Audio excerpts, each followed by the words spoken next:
Bayangkan dirimu berbagian melalui gurun yang panas dan terik di timur tengah, seperti fata morgana berkilauan yang naik di lantai berpasir. Kau tiba-tiba melihat vegetasi subur mengalir di atas kolam dan teras setinggi 75 kaki. Tumbuhan menjalar, tanaman herbal, dan pohon-pohon lainnya nampak ada di bangunan tersebut. Kau dapat mencium aroma bunga-bunga eksotis yang mengenai lubang hidungmu saat mendekati area oasis yang luar biasa. Jika bukanlah imajinasi, kemungkinan kau sedang berada di Taman Gantung Babilonia, sebuah bangunan eksotis yang konon katanya pernah dibangun pada abad ke-6 sebelum Masehi oleh Raja Nebuchadnezzar II. Apakah ceritanya betul kayak gitu? Oke, kenalin, gua RLP27. Langsung saja kita masuk ke dalam pembahasannya.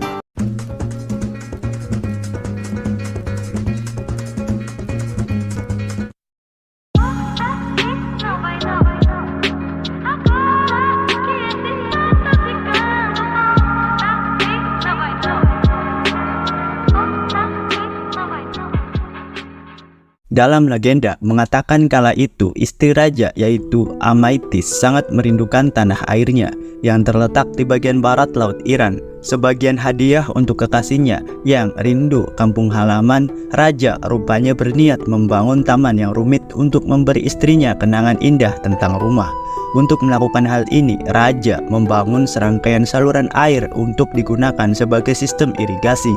Air dari sungai terdekat diangkat tinggi di atas taman untuk mengalir ke bawah dengan cara yang menakjubkan.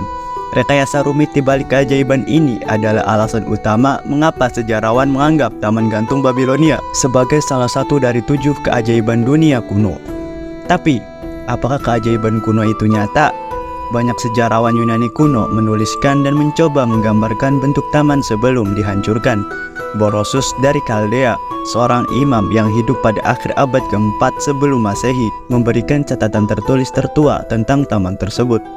Diodorus Siculus, seorang sejarawan Yunani dari abad ke-1 sebelum Masehi, mengambil bahan sumber dari Borosus dan menggambarkan taman sebagai berikut. Bangunannya miring seperti lereng bukit dan beberapa bagian struktur naik dari satu tingkat ke tingkat lainnya.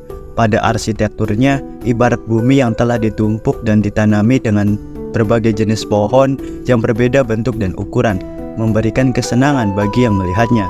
Semacam mekanisme mesin mengangkat air dalam jumlah besar dari sungai. Mekanisme mesin itu tersembunyi dan tidak bisa dilihat dari luar bangunan. Seperti itu. Tatkala pasukan Alexander the Great mengunjungi Babilonia, mereka juga melaporkan tentang keberadaan sebuah taman yang indah. Meskipun tentu saja karena laporan dari tentara cenderung tidak bisa dipercaya, keberadaan taman gantung tersebut masih diperdebatkan. Teknologi yang digambarkan mengesankan, di balik sistem irigasi juga cukup membingungkan. Bagaimana raja bisa merencanakan sistem yang begitu rumit sejak awal, apalagi melaksanakannya? Pertanyaan yang tidak terjawab tentu tidak menghentikan orang untuk mencari sisa-sisa taman selama berabad-abad. Para arkeolog menyisir daerah di mana Babilonia pernah berdiri dan mencoba mencari bukti atau sisa-sisa yang menjelaskan keberadaan Taman Gantung Babilonia.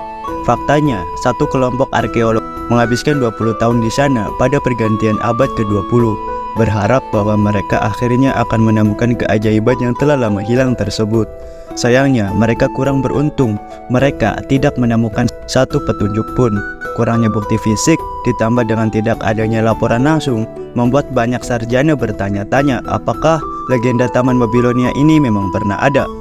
Beberapa ahli mulai curiga bahwa cerita itu adalah fata morgana sejarah, meskipun ada satu teori bahwa sebenarnya para sejarawan selama ini mencari di tempat yang salah. Penelitian diterbitkan pada tahun 2013 mengungkapkan jawaban alternatif atas keberadaan Taman Gantung Babilonia. Dr. Stephanie Delight dari Universitas Oxford mengumumkan teorinya bahwa sejarawan kuno hanya mencampur adukan lokasi dan raja yang membuat taman gantung yang dimaksud. Dr. Delight menemukan terjemahan terbaru dari beberapa teks kuno. Berdasarkan penelitiannya, dia percaya bahwa Raja Sanherib bukan Nebuchadnezzar II yang membangun taman gantung. Dia juga berteori bahwa taman gantung itu terletak di kota kuno Niniwe, dekat kota modern Mosul, Irak. Selain itu, dia juga percaya bahwa taman tersebut dibangun pada abad ke-7 sebelum Masehi, sampai 100 tahun lebih awal dari yang diperkirakan para sejarawan.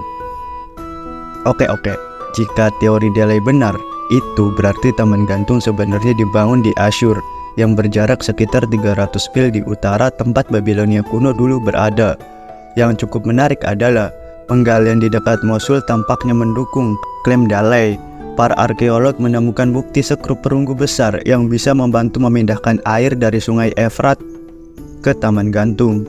Mereka juga menemukan sebuah prasasti yang mengatakan sekrup itu membantu mengalirkan air ke kota.